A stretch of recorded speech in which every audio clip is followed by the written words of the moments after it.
Hello viewers, how are you? I hope you all are doing well. You all are so safe at your home. Welcome to my channel Psychology Seekho and welcome to our pending video of the topic A to Z of positive parenting.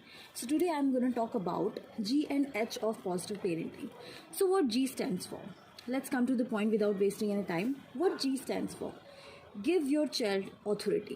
अपने child को authority देना सीखिए, उन्हें authority दीजिए, as के accordingly authority दीजिए. उन्हें decision making का थोड़ा सा भी आप अगर उन्हें डिसीजन मेकिंग की इम्पोर्टेंस देते हैं, डिसीजन मेकिंग का सिचुएशन देते हैं कि आप डिसाइड करो क्या करना है, तो उन्हें थोड़ा वैल्यूएबल फील होगा, उन्हें थोड़ा कॉन्फिडेंट फील होगा. So we gonna talk about this right now. Okay, so parents should not assert themselves on their children always. Parents को हमेशा बहुत ही ज़्यादा ऑथोरिटेटिव नहीं होना चाहिए, उन्हें बहुत ही ज़्यादा डोमिनेटिंग नहीं होना चाहिए कि मेरी ही चलेगी, तुम्हारी नहीं चलेगी, जो हम कहेंगे वही होगा. ठीक है, सो तुम्हारी मर्जी नहीं चलेगी, जो हमें कहना है हम वही कहेंगे और तुम्हें वही करना होगा. सो it should not be like this. हमें अपने बच्चों को भी थोड़ी सी ऑथोरिटी देनी चाहिए. Providing children some realistic choices and letting the children take a few decisions for themselves will. जब हम ये करते हैं तो क्या क्या होता है चिल्ड्रन के अंदर?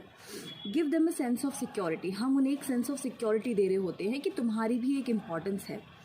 Trusting themselves more. उन्हें खुद पे विश्वास करने का और हम पे विश्वास करने का, मतलब उनको एक ट्रस्टवर्दी बनाने का हम एक अपॉर्चुनिटी देते हैं कि हम उन पे बहुत ज़्यादा विश्वास कर रहे हैं. Make them feel more confident. हम उन्हें और ज़्यादा कॉन्फिडेंट फील करवाते हैं, as I said earlier. Also start expressing their thoughts if it's different then yours. और वो अपने वो थाट्स भी एक्सप्रेस करना शुरू करते हैं आपके सामने जो शायद आपसे डिफरेंट होते हैं, जो शायद आपसे ज़्यादा इफेक्टिव भी हो सकते हैं, आपसे ज़्यादा क्रिएटिव भी हो सकते हैं, आपसे ज़्यादा अच्छे भी हो सकते हैं. सो वो हिचकिचाएंगे नहीं, वो हेजिटेट नहीं करेंगे आपके सामने अपनी कोई भी चीज़ें या अपना कोई भी आइडिया शेयर करने से पहले. Be extremely helpful to you. और आपके लिए बहुत ही ज़्यादा हेल्पफुल भी साबित होंगे वो. तो फॉर एग्जाम्पल, जैसे गिव योर चाइल्ड ऑथोरिटी का एक एग्जाम्पल दे सकते हैं हम कि हम बच्चे को कह सकते हैं वी कैन प्ले फुटबॉल और cricket, what do you want to play. So अगर आप फॉर एग्जाम्पल आप उन्हें खेलने का ऑफ़र दे रहे हैं कि चलो बाहर खेलने के लिए चलते हैं, तो आप उनके सामने एक ऑफ़र दे सकते हैं कि हम क्रिकेट या फिर फुटबॉल खेलेंगे, आप डिसाइड करो कि हम क्रिकेट और फुटबॉल में से क्या खेलेंगे. Thus, doing such small things gives the child some control over what's happening around. तो ऐसी छोटी छोटी चीज़ें हम करके बच्चों को एक कंट्रोल देते हैं. जो भी हमारे आसपास चीज़ें हो रही होती हैं, जो भी हमारे आसपास सिचुएशंस होती हैं, उन्हें हैंडल करने का एक कंट्रोल दे रहे होते हैं. उनकी भी एक वैल्यू, एक इम्पॉर्टेंस हम उनके सामने रख रहे होते हैं ताकि उन्हें छोटा फील ना हो या फिर यूजलेस फील ना हो. And it will make them less likely to assert their independence by testing the limits. This is because whether a child or an adult, independence is what we all love in our lives. Obviously, चाहे बच्चा हो या adult हो, चाहे Elder हो, चाहे कोई भी हो, अगर ओल्ड एज किसी भी एज ग्रुप में हो, हम सभी को इंडिपेंडेंस बहुत ज़्यादा पसंद है. तो अगर हमारे किसी भी डिसीजन को वैल्यू दी जा रही है तो हमें अच्छा फील होता है. So give them choices based on their edges. But हमें किस चीज़ का प्रिकॉशन रखना चाहिए, क्या चीज़ ध्यान रखनी चाहिए कि हम उन्हें डिसीजन उनके एज के अकॉर्डिंग दें. ठीक है, हम उन्हें डिसीजन मेकिंग का जो कंट्रोल देंगे वो उनके एज के अकॉर्डिंगली दें. ऐसा ना हो कि हम अपने टाइप का डिसीजन की घर से रिलेटेड कोई बड़ा डिसीजन हम छोटे बच्चे को दे रहे हैं कि चलो तुम ही डिसाइड करो. So it should not be like this. So age के अकॉर्डिंगली अगर हम उन्हें डिसीजन मेकिंग का प्रोसेस देते हैं तो दे विल फील लाइक हाँ हमारी भी एक इम्पोर्टेंस है और हमारे ऊपर कुछ थोपा नहीं जा रहा. Next is H and H stands for habit development. Obviously कोई भी बच्चा पेट से डाकू, चोर या IAS ऑफिसर या फिर IPS या doctor, engineer and all that कुछ भी बनकर नहीं आता है. उनकी हैबिट्स, उनके लाइक्स डिसलाइक्स सब कुछ पेट से निकलने के बाद, वॉर्म से निकलने के बाद, बड़े होते होते बचपन से उनकी हैबिट्स जो हैं वो डेवलप की जाती हैं उनके पेरेंट्स के द्वारा. सो टेक्निकली अगर कहा जाए तो पेरेंट्स बच्चों को ब्लेम नहीं कर सकते हैं कि तुम बिगड़ गए.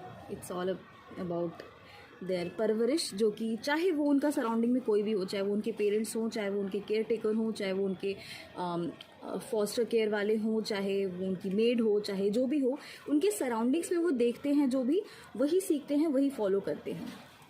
So, children do not learn any good or bad habits in the womb. Every parent has to work on their children to develop habits through practice के थ्रू हम उनकी हैबिट्स जो हैं वो डेवलप करवा सकते हैं। Habits like self control and working hard are build through practice.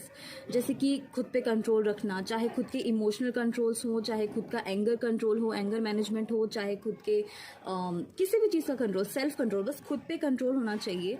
और खुद की जो मेहनत करने की इच्छा है, हमारी जो ऑनेस्टी है, वर्किंग हार्ड वाली पर्सनैलिटी है, वो हमारी जो है वो प्रैक्टिस के थ्रू ही डेवलप होती है। Help the child to develop both strong and lasting habits. और हमें अपने बच्चों को हेल्प करनी चाहिए ऐसी हैबिट्स डेवलप करने में जो कि स्ट्रॉन्ग भी हो और लॉन्ग लास्टिंग भी हो। The more they achieve the more they will crave. जितना ज़्यादा वो अचीव करेंगे वो उतना ज़्यादा और चाहेंगे कि हमें और मिले।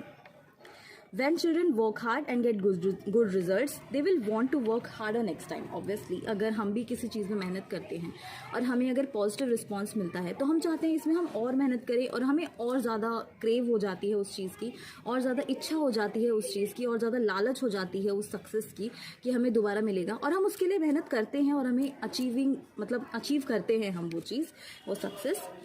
So develop good homework habits in them. It is also known as deliberate practice. So हम अच्छी होमवर्क की भी हैबिट उन्हें दिलवा सकते हैं, और भी कई अच्छी हैबिट्स हैं जो हम उन्हें उनके आगे डेवलप कर सकते हैं। तो try to develop some long lasting and strong habits. और अच्छी हैबिट्स अगर हम उनके सामने हैबिट्स डलवाते हैं ड्रिंकिंग या सब्सटेंस अब्यूज़ वगैरह की, तो वो वही सीखेंगे।